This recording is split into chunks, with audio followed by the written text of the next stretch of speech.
Nagsagawa ng 5 araw na coffee festival ang lokal na pamahalaan ng Ilocos Sur upang lalo pang pausbungin ang industriya ng Robusta Coffee.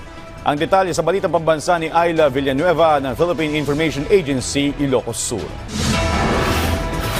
Patuloy ang pamamayagpag ng Ilocos Robusta Coffee na lalo pang nakikilala sa bansa dahil sa sunod-sunod na pagkapanalo ng mga growers sa mga nakaraang Philippine Coffee Quality Competition.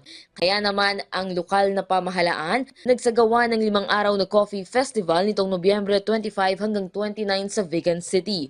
Bagong tampok sa festival ngayong taon ang coffee painting na sinalihan ng mga estudyante at profesional na pintor. Isinagawa rin ang Brewers Competition at Latte Art Competition para sa mga barista, sorting competition ng mga coffee farmers, repurposing of coffee ground training at marami pang iba. The best and finest coffee beans in the Philippines and perhaps the whole world. To our coffee farmers, agyaman kami unay ako.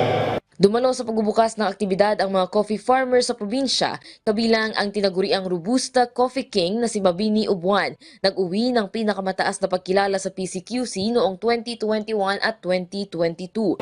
Pagbahin titulong di DTI na nag-bloom iti presyo ti kami. Takang ingkang panagyaman ma'am iti suporta ti gobyerno.